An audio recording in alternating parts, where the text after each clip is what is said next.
The talent from Tamworth had the smile in the suit, but he found an Australian blocking his route.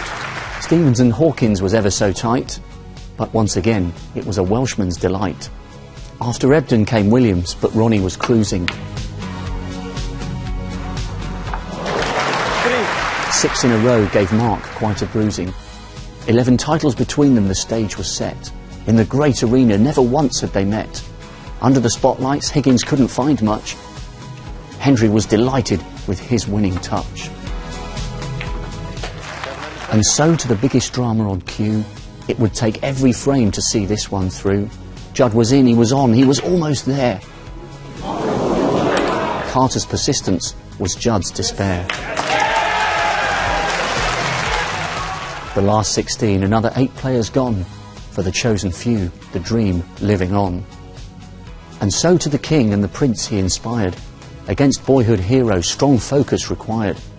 Maguire was brilliant, he did all that he should. And Hendry bowed out as only a champion could.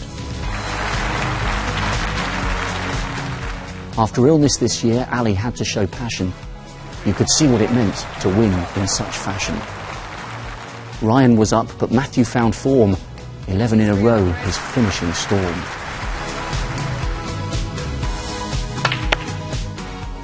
Six of the best, rocket deja vu.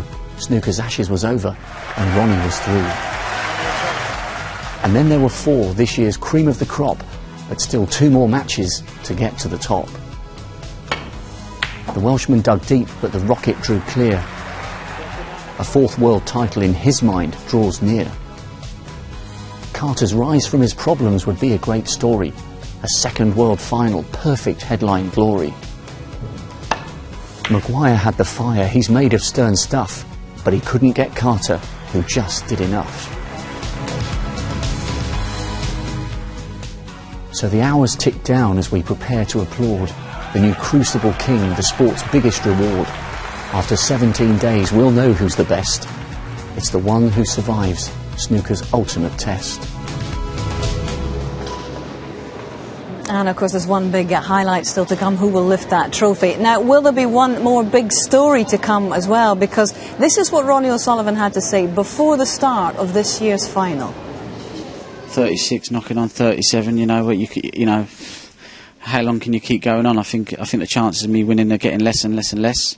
I think I've squeezed as much out as I can, and you know, I'm pretty got to give myself a pat on the back for that in some sort of ways. But you know what, it can't go on forever, and I've always wanted to go out on the best possible high. Pete Sampras for me done it in the best possible way, and that was always an ambition of me. I was even thinking of stopping in 2008 because I thought, well, where do you go from here? But you know, it's just a decision I've just made, really. Wow. So is there a real possibility that if you win, this might be the last year we see you at the Crucible? And, you know, I said I might. You know, I've weighed up a lot of things. I've got a long time off in the summer. I'll have at least 6 months off anyway, and then we'll address the situation. But you know what? It's been coming a long time. You know, I've had a lot of thinking about it, and we'll see what happens. But I can't think of any better way to go out than winning, being world champion, and not ever playing again. Ha ha. Haha, indeed. So what is in Ronnie's mind? We don't know just yet, but this morning I had a word with a man who's been credited as helping him turn around his attitude towards competition and indeed his form. He's Dr. Steve Peters, a sports psychiatrist who's worked with some very eminent sportsmen, amongst them Sir Chris Hoy and Victoria Pendleton, who of course are both gold medalists in the cycling world, and he's worked with the British cycling team. Now, Steve's been working with Ronnie since this time last year, and it was at this time last year at the championship that Ronnie said last year's championship might be his last throw of the dice. This is what Steve had to say about his time with his new star pupil. As a psychiatrist, I'm looking at how his mind works, and so it depends which part of the brain you're asking Ronnie as to what answer you'll get. So one part of him is saying, I can't cope with this lifestyle, where the other part is saying, I love the snooker, and when it's going well, I'm really happy with it. So I think we've looked at this and tried to stabilise what he's actually thinking, what he's doing, and what he wants. So it's really about understanding his own mind and how it works. So there are no tricks, it's a skill. He's worked really hard on that, and the result is, hopefully, we'll see it today. Well, you've underlined the fact that you are a psychiatrist rather than a psychologist. What is the difference in this context for us? There is a massive overlap, and from my perspective, a psychiatrist, a doctor, so I've come from a background in the National Health Service with mental illness and health, but a lot of people come in who are just dysfunctional, that they're not happy as a person or they're not successful and they sabotage their own success. And that's pretty universal in humans, and that's the area I've specialised in. So my take on this as a doctor is that we look at the machine inside the head. It's like a car opening the bonnet and saying we need to understand this engine, and then when we understand it, if it does start to break down or faulty, we can repair it ourselves.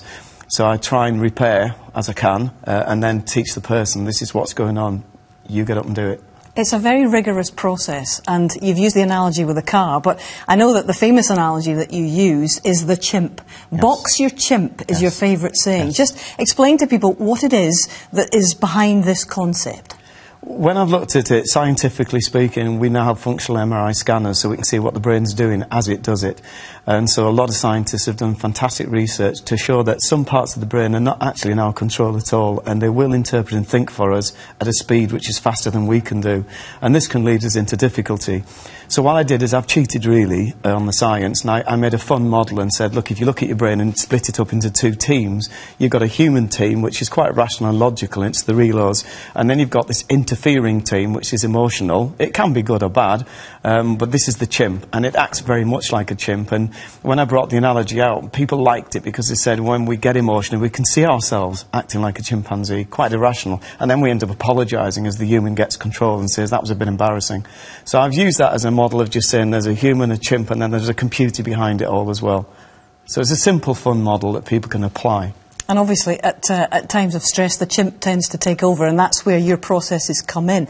How model a pupil has Ronnie been in this regard, and how rigorous is this process that you've taken him through?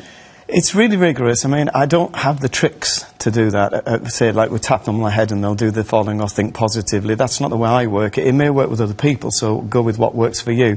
From my perspective, my knowledge is to give understanding and then application. So just as he'd come here to a snooker table and practice a skill, I give him skills where he can move the blood supply around in his brain and get to a place where he wants to be, thinking what he wants to and behaving the way he does. So although it is natural for the chimp to take over and sabotage us, it's not really helpful. So you can actually learn a skill of managing the chimp. It's very powerful, so you can't control it, and Ronnie's been a model pupil. I mean, I've worked with a lot of athletes in a lot of different areas of sport now, and when I've met Ronnie, he was very keen to learn on a lot of angles, so we mapped out what he wanted, which was very clear. And then we set about doing this, and he was just a fantastic pupil. Everything you asked him to do and put time in for, he did, and he'd feed back, so he learnt the skill. And obviously he's progressed to the point he is now. We're not saying he's perfect, but he's in a much better place than he was 12 months ago. So credit to Ronnie, because I can only teach him the skill, I can't actually get him to do it. Has there been a feeling, Steve, that this process is culminating in a move which may see him call time at the top? Well, obviously that would be his choice. I mean, it's not my job to tell people what to do. What I can do is listen to the parts of the brain which naturally speak up and say, this is very stressful, and he does find the lifestyle difficult, but I think that's probably universal across all elite athletes. There are very few who like to be in airports and on coaches in hotels and constantly on the move. It can take it out of you. So that part of it's not pleasant. But if he then says, well, hang on, now I've got through this, I wouldn't mind having another go, you can see why he's flicking to the public, and he's very much like an open book, and I would rather say to him, don't open up, because you'll say one thing one day and then maybe you'll change your mind the next. But Ronnie's Ronnie, and it's up to him what he wants to say. I'll support him what he wants to do. He's an absolutely fascinating bloke, I can tell you that, and wish him all the best, of course, with all the British Olympic teams in the summertime. John, what's your reading of what Steve's been saying? And I guess we recognise the two sides of the personality that Steve was talking about. I have to say, I don't think he's done a fantastic job. I spoke to him up in the Champions Lounge today saying that, because I think the biggest thing for me is when he's finished his matches, aside from the focus he's shown in those, when he's been interviewed this week, he's been a completely different person. He's been great with everybody that he had the interview with.